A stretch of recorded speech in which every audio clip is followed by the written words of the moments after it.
Kind attention of the honorable members. एक minute secretary general, एक minute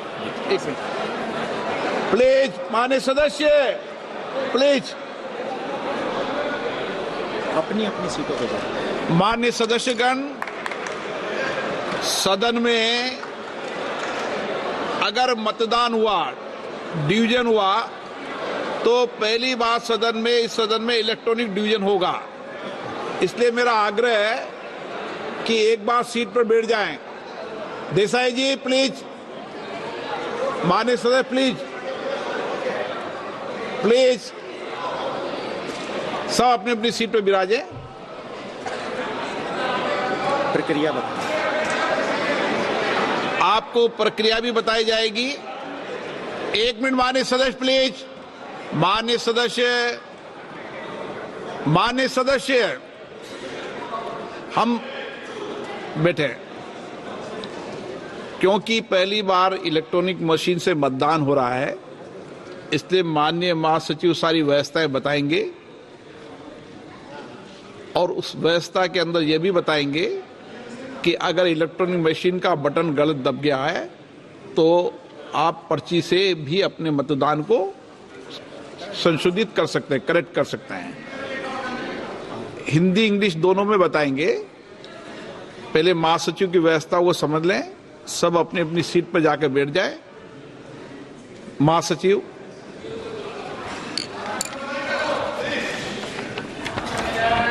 Kind attention of the honorable members is invited to points related to operation of the automatic vote recording system. Before a division starts, every honorable member should occupy his or her own seat and operate the system from that seat only. When the honorable speaker says, "Now division," the Secretary General will activate the voting button and a gong sound will be heard simultaneously. For voting, only after the sound of the gong, repeat, only after the sound of the gong, honorable members may simultaneously press the vote secure button towards the left side of the multimedia device on the headphone plate and any one of the following buttons fixed on the right side of the headphone plate. Yes, below green color sticker. No, below red color sticker. Abstain, below yellow color sticker. It is essential to keep both the buttons pressed till another gong is heard. Honorable members may please note that their votes will not be registered if buttons are kept pressed before the first gong or both buttons are not kept simultaneously pressed till the second gong. Honorable members can see the final result few seconds after the second gong. Honorable members can check their vote on individual result display boards installed on either side of Honorable Speaker's chair, multimedia device, and also on the yes/no/abstain button. In case vote is not registered, or if any member wishes to change their vote, they may call for voting through slips.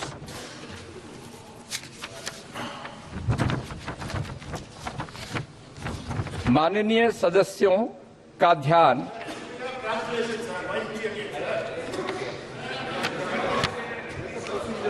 ध्यान स्वचालित मतदान recording प्रणाली का संचालन करने से संबंधित बिंदुओं की ओर आकर्षित किया जाता है।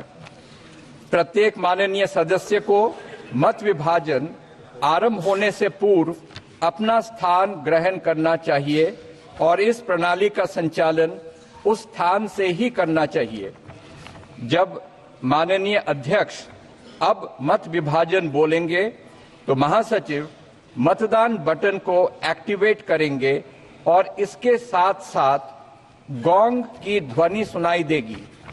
मतदान के लिए केवल गोंग की ध्वनि के बाद ही, कृपया ध्यान दें कि केवल गोंग की ध्वनि के बाद ही माननीय सदस्य हेडफोन प्लेट पर मल्टीमीडिया डिवाइस के बाईं ओर लगे वोट सिक्योर बटन और हेडफोन प्लेट पर दाईं ओर लगे निम्नलिखित बटनों में से कोई एक बटन साथ साथ दबाएं। हाँ, हरे रंग के स्टिकर के नीचे नहीं, लाल रंग के स्टिकर के नीचे, मतदान में भाग नहीं लेना, पीले रंग के स्टिकर के नीचे। गोंग ध्वनि दूसरी बार सुनाई देने तक दोनों बटनों को दबाए रखना अनिवार्य है। माननीय सदस्य कृपया नोट करें कि उनके मत दर्ज नहीं होंगे यदि बटनों को पहली गोंग ध्वनि सुनाई देने से पहले दबा दिया जाता है या दोनों बटनों को दूसरी गोंग ध्वनि सुनाई देने तक एक साथ दबाकर नहीं रखा जाता है। माननीय सदस्य दूसरी गोंग ध्वनि के कुछ सेकंड के पश्चात अंतिम परिणाम वास्तव में देख सकते हैं। माननीय सदस्य माननीय अध्यक्ष के आसन के किसी भी तरफ संस्थापित व्यक्तिगत परिणाम डिस्प्ले बोर्डों पर, मल्टीमीडिया डिवाइस पर और हाँ/ना/मतदान में भाग नहीं लेने वाले बटन पर भी अपने मत को जांच कर सकते हैं। मत दर्ज नहीं होने की दशा में अथवा यदि किसी सदस्य अपने मत में परिवर्तन करना चाहते हैं तो वे पर्ची के माध्यम से मतदान की मांग कर सकते हैं। माननीय सदस्यगण, महासचिव जी ने आपको डिटेल चर्चा करके बताया, विषय बताया, लेकिन मैं समझता हूं कि क्योंकि इस सदन में पहली बार मतदान हो रहा है और पहली बार मतदान प्रक्रिया में कुछ परेशानियां आप सब सदस्यों को अनुभव हो सकती है। हमारी तरफ से इसको कई बार अभ्यास किया गया है, लेकिन मतदान पहली बार किया जा रहा है। अगर कोई संशोधित करना होगा तो हम सब इसको संशोधित भी करेंगे और किसी माननीय सदस्य को अगर बटन दबाने में परेशानी होगी तो इस बार हम व्यक्तिगत रूप से उसकी पर्ची के लिए भी अलाउ करेंगे। और प्रश्न ये कि विधेयक को पुनर्स्थापित करने की अनुमति प्रदान की जाए। जो सदस्य इसके पक्ष में हाँ कहें, जो सदस्य विरोध में ना कहें। मेरे विचार में निर्णय ना वालों के पक्ष में हुआ। जी, अब मतदान नाउ डिवीजन। महासचिव,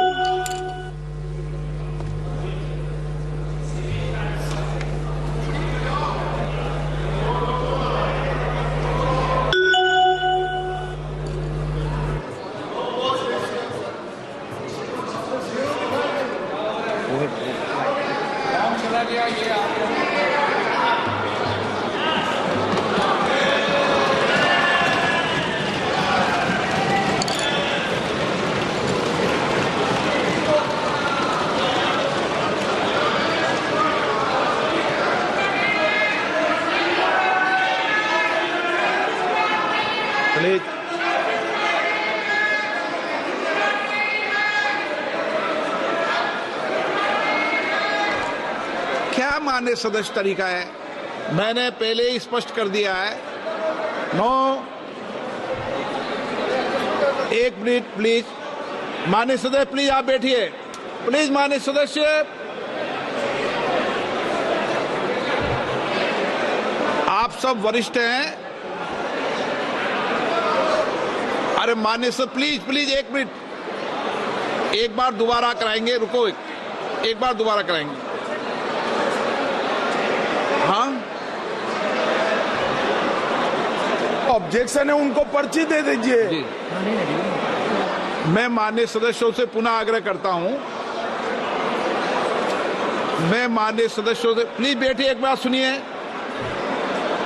मैं माननीय सदस्य पूरा आग्रह करता हूं, मैंने पूर्व में भी कहा था, ये पहली बार मतदान की प्रक्रिया इलेक्ट्रॉनिक तरीके से कर रहे हैं। अगर किसी माननीय सदस्य को आपत्ति हो तो वह अपने मत को पर्ची के माध्यम से भी संशोधित कर सकता है।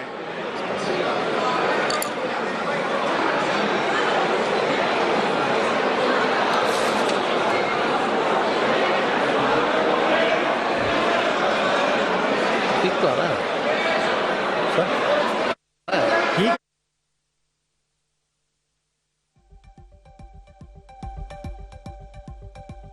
पहली बार इलेक्ट्रॉनिक तरीके से इस बीच स्पीकर ने यह भी कहा है क्योंकि ये प्रक्रिया नई है इसलिए अब पर्ची के माध्यम से भी वोटिंग होगी, क्योंकि 220 वोट आए हैं इस बिल के पक्ष में।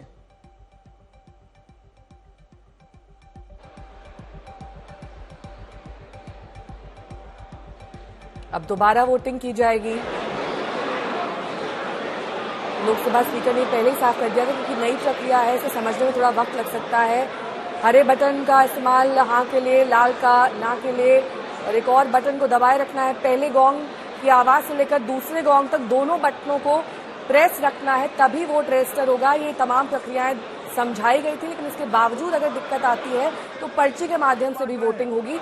अभी फिलहाल जो ताजा स्थिति है उसके हिसाब से इलेक्ट्रॉनिक वोटिंग में इस बिल के पक्ष में ज्यादा वोट आए हैं।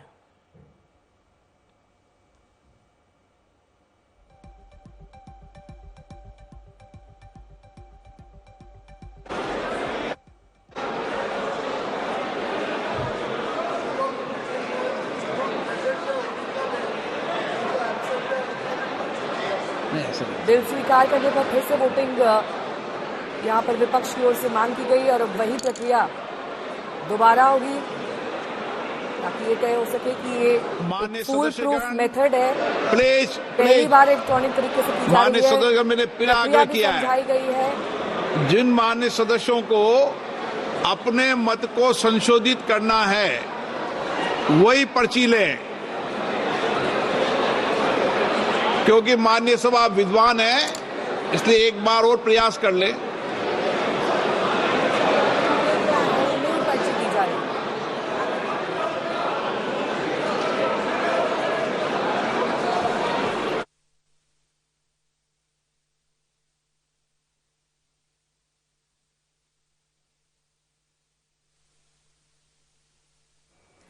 हिमांशु मिश्रा मेरे सहयोगी जुड़ गए हैं तमाम जानकारी के साथ। हिमांशु, जब इलेक्ट्रॉनिक प्रक्रिया समझा दी गई, उसके माध्यम से वोट भी आ गए, हो सकता है कुछ लोगों को समझ ना आई हो, इसलिए बिल संशोधित करने के लिए पर्ची से वोट किया जाएगा, तो वो वोट जोड़ दिए जाएंगे, किस तरीके से उन्हें शामिल किया जाएगा, आप समझाएंगे क्या? देखिए नेहा, जिस तरीके से पहले इलेक्ट्रॉनिक वोटिंग हुई और जैसा कि जो सचिव हैं, सेक्रेटरी जनरल है, उन्होंने कहा कि अगर कोई लोग उस पर एक बटन उन्होंने से गलत दब गया है तो वो पर्ची के माध्यम से भी जो है बाद में वोट कर सकते हैं, ये बताते हुए कि जो उन्होंने वोट किया है उनके डिवीजन नंबर पे, यानी जो उनकी सीट नंबर जो उनको अलॉट है उस पर अगर उनसे इलेक्ट्रॉनिक वोटिंग में कोई गलत बटन दब गया है जिसमें वो यस करना चाहते थे या नो करना चाहते थे या एब्सेंट करना चाहते थे, तो वो अपना जो स्लिप के जरिए जो है वो वोट दोबारा कर सकते हैं। तो वो एक बार प्रक्रिया पूरी होने के बाद जो है टोटल नंबर सामने आ जाएंगे, कौन डिवीजन के पक्ष में है और कौन डिवीजन के विपक्ष में जो है वोट कर रहे हैं। तो इतना जरूर तय है, क्योंकि सरकार की मंशा पहले ही से साफ है, जेपीसी में भेजना चाहते हैं, वो इस पर विस्तृत चर्चा करना चाहते हैं, लेकिन अपोजिशन का कहना है कि ये अनकॉन्स्टिट्यूशनल बिल लेकर आई है सरकार, इसमें कई खामियां हैं, इस बिल को जो हो सरकार को विड्रॉ करना चाहिए और जो डिवीजन मांगा गया है विपक्ष की तरफ से वो बिल को विड्रॉ करने के लिए, यानी कि इस सदन में जो बिल को इंट्रोड्यूस किया गया है उसके खिलाफ जो है ये वोट हो रहा है। अब देखना ये है कि नंबर्स किसके पक्ष में आएंगे, क्योंकि सभी राजनीतिक दलों ने अपनी अपनी तरफ से जो है वो 3 लाइन व्हिप जो है जारी किया है, और इसीलिए अगर आप देखेंगे तो सदन के अंदर ज्यादातर सीटें जो हैं वो भर गई हैं और कुछ सांसद जो हैं जो लेट पहुंचे हैं उनको गैलरी में रोक दिया गया है जब तक ये डिवीजन यानी कि जो वोटिंग की प्रक्रिया है वो पूरी नहीं हो जाएगी, उनको सदन में एंट्री करने का मौका नहीं मिलेगा जब तक डिवीजन पूरा नहीं हो जाता है, संख्या बल सामने नहीं आ जाती है, लॉबी नहीं खोली जाएंगी, तब तक वो सदन में ऐसे 4 या 5 सांसद हैं जो अभी भी लॉबी के अंदर हैं। ये कब तक पूरा हो जाएगा हिमांशु? क्योंकि मुझे लगता है अगले 5 से 7 मिनट के अंदर जो है पूरी प्रक्रिया हो जाएगी और उसमें नंबर तय हो जाएंगे कि जो डिवीजन मांगा गया है, यानी कि इस बिल को विड्रॉ करने के लिए, उसके पक्ष में कितने वोट हैं और उसके कितने खिलाफ वोट पड़े हैं। तो कहीं ना कहीं मुझे लगता है जो भारतीय जनता पार्टी और उसके सहयोगी दलों की संख्या है वो 297 की बनती है। ऐसे में भारतीय जनता पार्टी को कितने और सहयोगियों की का मदद मिलता है, जैसे वाईएसआर है या अन्य दल है, वो उनके सहयोग में आती है नहीं आती है देखने वाली बात है। लेकिन इतना जरूर है कि सरकार आश्वस्त है लेकिन कि बिल डिवीजन पास जो इस होता हुआ वक्त दिख मांगा रहा गया है, है, क्योंकि बिल्कुल 220 वोट इसके पक्ष में ही पड़े हैं। अगर इधर उधर भी हुए और अगर पर्ची के माध्यम से भी कुछ लोगों को वोट बदलना पड़ा तो बिल फेवर में ही नजर आ रहा है कि पास हो जाएगा। देखिए, बिल पास हो जाएगा, लेकिन बिल पास होने के बाद बिल को इंट्रोड्यूस करने की जो प्रक्रिया है उस पे पास, यानी कि बिल को जो संसद में पेश किया गया है ये उसके लिए है। बिल पास जो है उसके लिए कंसिडरेशन एंड पासिंग का प्रोसेस होता है। सरकार उसको कंसिडरेशन एंड प्रोसेसिंग के लिए लेके आती है और उसके लिए उसके पहले आपको 48 घंटे पहले जो है वो आपको बिल को सदन को बताना होता है, यानी सभी संसदों सदस्यों को ये जानकारी देनी होती है 48 घंटे पहले कि ये जो सदन की के अंदर प्रक्रिया है बिल को पास करने के लिए और कंसिडरेशन की, ये इस तारीख को की जाएगी। तो मुझे लगता है अभी सिर्फ जो है डिवीजन इसलिए है कि संसद के अंदर ये जो बिल टेबल किया गया है उसके खिलाफ जो है और उसको विड्रॉ करने के लिए डिवीजन मांगा गया। तो मुझे लगता है जो डिवीजन मांगा गया है बिल को विड्रॉ करने के लिए, उसके पास जो नंबर संख्या आप बता रहे हैं 220 जो है उसके खिलाफ वोट गए हैं। तो कहीं ना कहीं सरकार के पास बहुमत इस वक्त तो दिख रहा है, लेकिन जब बिल को असल में पास कराना पड़ेगा तो ये कॉन्स्टिट्यूशन का 129वां संशोधन होगा और कॉन्स्टिट्यूशन में संशोधन करने के लिए आपको प्रेजेंट हाउस के अंदर, यानी कि जो प्रेजेंट संख्या है वो 50% से ज्यादा होनी चाहिए।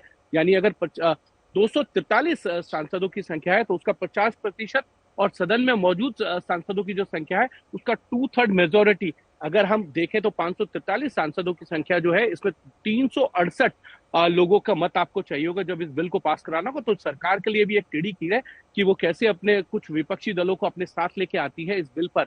लेकिन जिस तरीके का आप अभी देख रहे हैं लोकसभा में जिस तरीके से विरोध हो रहा है, उससे नहीं लगता है कि सरकार को इस बिल को पास कराना बहुत आसान रहेगा। जिस तरीके से धारा 370 सरकार ने पास कराई थी, तब उनके पास और उनके एनडीए के जो सहयोगी दल है उनके पास संख्या थी। राज्यसभा में भी सरकार को जो है 168 वोटों की जरूरत पड़ेगी 250 में से।